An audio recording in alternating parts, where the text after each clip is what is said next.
Bill often says that if there was a Buddhist diagnosis for Westerners, it would be the arrested development of self-soothing. By soothing, we are offering inner compassion, and much of the practice involves the art of soothing. So imagine, if you will, it's the middle of the night and you wake up startled, worried about the state of the world, the health of your family, how it will all end. It's 11 a.m. now, and another wave of panic paralyzes you as you try to get some work done. It's now 2 p.m., and the day seems endless. By 4 o'clock, unbearable. By 7 p.m., you're ready to veg out, watch some tube, play a game, surf the net. Now imagine a newborn baby waking up in the middle of the night. It's dark, colder outside of a belly, and likely a little scary. The baby is helpless, at the mercy of others, barely able to move its head, and something is happening inside. Pangs of hunger or discomfort. But the baby doesn't have words to know what is happening. It just feels increasingly uncomfortable and scared. It doesn't know what to do yet. So it cries. It cries out in distress to those who seem to be in charge. And as the moments pass, that likely seem like hours, the cry grows a little bit more desperate until the person who cares for them comes in. A familiar face, a smile, the sound recognition of a name, of cooing, of melodic sounds, the tending to the basic needs, the smell of the skin, the warmth of the body, the sound of the heartbeat, and the gentle rocking to and fro. And all of these moves settle the baby into calm. Now, the caretaker doesn't know exactly what is needed. They don't know one another. They're actually strangers that are now engaged in learning each other's language of need and care. Is the baby hungry, wet, poopy? Did it have a bad dream? The caretaker tends to whatever the basic needs are, and if lucky, figures out how to soothe the infant. This particular infant in this particular moment. There is no manual, only real-time experience and the recall of what has been seen, of what has been learned and heard from the past through modeling by others and through direct experience. Each of us has our own particular way in which we want to be approached, considered, held, and soothed. We cannot know how to respond to our own needs, but we have a lifetime to learn the ways of holding and soothing ourselves by trial and error, just like a caretaker of a newborn.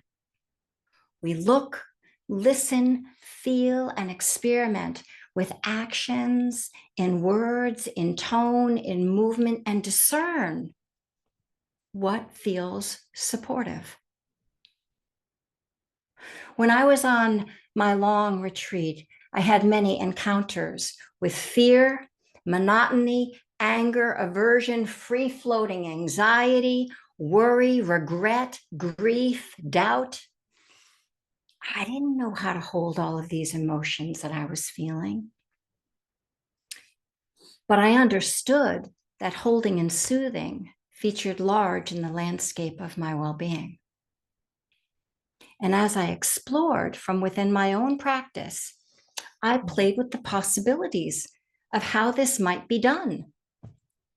I found that the idea of mother not mine specifically, but a good enough mother or caretaker who learns the ways of tending to the needs of a newborn infant or a young child to be supportive for me, for the me who felt scared and alone. That image was a beacon for finding my way back to center.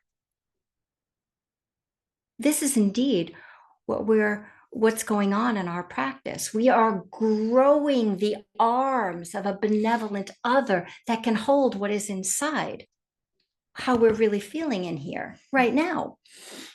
And what emerged from my own exploration were coordinates that helped me to navigate back into a steadier, calmer place. One might consider them to be a mantra or a pith instruction, if you will, for feeling into soothing. Now, some of you know this phrase: ground, breathe, calm, settle, soothe. This phrase spontaneously arose to me in practice as if echoing what was actually happening in real time. Each word is a different meditative move. Since the actual experience of soothing varies from person to person and from moment to moment, using coordinates as a guide helps us to meet ourselves where we are. Ground, breathe, calm, settle, soothe. I don't recall the exact upset, but while I was sitting on the cushion, I found myself rocking to and fro with one hand draped across my chest, literally like this. And I brought attention down to the base of the body, to where the body was making contact with the ground, like a ballast. It was assuring that ground. And it was as if each word appeared as if narrating the scene. I took a breath. Breathe. As the upper body swayed atop the lower body with the arm draped across the chest, I felt as if I was being held, cradled in caring arms, as if a baby was being rocked and soothed in a caregiver's arm in a rocking chair in the middle of a night. Body to body, breath to breath, rhythmic breathing calmed the jangly nerves. And I could hear, calm, settle, soothe. They're there, my darling. They're there, my darling. And as I did this, tears began to stream down my face for no particular reason and for so many. And the feeling of overwhelm that was near began to melt. I imagined that I was being held and soothed right there. And I imagined how would my mother hold me if she was here right now? What sounds, what words would she make? How would she touch me to hold me in my upset? And this is what began to take hold as these words came into view.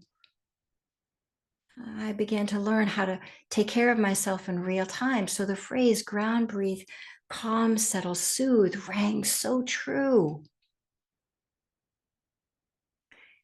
And when I was upset in any way, on or off the cushion, I began to hear that phrase as a guidance, as a little guidepost, like, oh, this is what needs to happen right now. Ground, breathe, calm, settle, soothe. They were somatic and attitudinal markers for the organism. So notice when the body is making contact with the ground, like right now, just as you're sitting here, just let attention drop down. You can still listen to me. Let attention drop down to the base of the body touching the ground. This tells the body in its own language that what is underneath it can hold its weight, can support it. So it can now begin to relax some of its vigilance, some of the way in which it's holding itself in and up, and it can begin to relax down. Notice as you're sitting here listening to me, just turn the attention to breathing and breathe.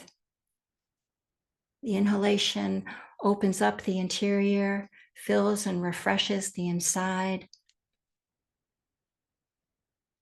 And on the exhalation, it releases the stale air, the tension. And slowly the central nervous system is soothed back into ease, actually just with the breath and the body making contact with the ground. We want to keep encouraging the breath and the body to settle, for the breath to find its own rhythm, for the body to settle down, and together to come into a state of ease. And encourage the ease with movement, with words, with imagery. And this is where the swaying comes in. We are not little statues of Buddhas. We are living organisms, and these bodies, when we get uptight, we get rigid. So maybe sway a little, let yourself sway a little, rock, soften the hardness, and allow the tender arms of a caretaker to hold you. And whisper nice words into your ears. Coo. Whisper those words into your ears. What do you need to hear? Like, that they're my darling. Those words, like I hear my mother saying that. I hear my uncle saying that to me. And if you don't have those, those beings in your life who have said those kinds of things to you, well, you can imagine them. They don't have to be real beings. You can make a composite of a good enough caretaker who can hold you and who says the right things to you at that moment. So you coo and you say, oh my goodness, darling. Oh, calm, settle, soothe. They're there. It's okay. It's all right. I'm right here. I'm not going anywhere. I'm not leaving you. It's okay. We'll settle it all back into calm and ease. Each of us has our own particular way in which we want to be approached, considered, held, and soothed. Let yourself learn the art of soothing. It's for your welfare and for the welfare of all the beings that you encounter in the day. All right, we can do this. We can do this. Thank you for your kind attention.